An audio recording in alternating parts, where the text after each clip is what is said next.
up អភិជន Great Adventures អញ្ចឹងនេះគឺជា clone របស់ Great Adventures ហើយវាក៏ជា Nick Fragrance មួយដែលធ្វើបានល្អខ្លាំងមែនតើអញ្ចឹង clone មួយនេះគឺខ្ញុំ recommend ខ្លាំងមែនតើសម្រាប់ប្រើប្រាស់ប្រចាំថ្ងៃ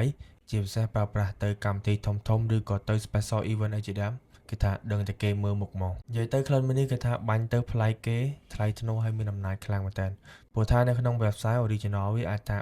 $400-500ដែរអញ្ចឹង clone មួយនេះមិនធម្មតាទេ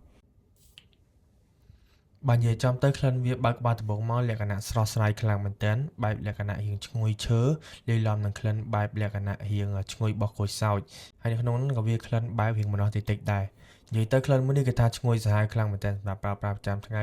ឬក៏ទៅកម្មវិធីធំៗអីគឺថាដឹងតែអែមហ្មងចង់មិនសិនបើអ្នកគ្នាចង់បានអបដែលទទួលបានការសរសើរច្រើនសម្រាប់ប្រើប្រាស់ប្រចាំថ្ងៃឬក៏ទៅកម្មវិធីធំៗអីក្លិនមួយនេះគឺថាអត់ធ្វើឲ្យអ្នកគ្នាដកលុយចាយទាំងស្ដាយទេហើយបើអ្នកគ្នាអត់ចង់ដកលុយពីកប៉ៅច្រើនតែទិញ original អ្នកគ្នាអាចសាកខ្លួនពីខាងយើងបាន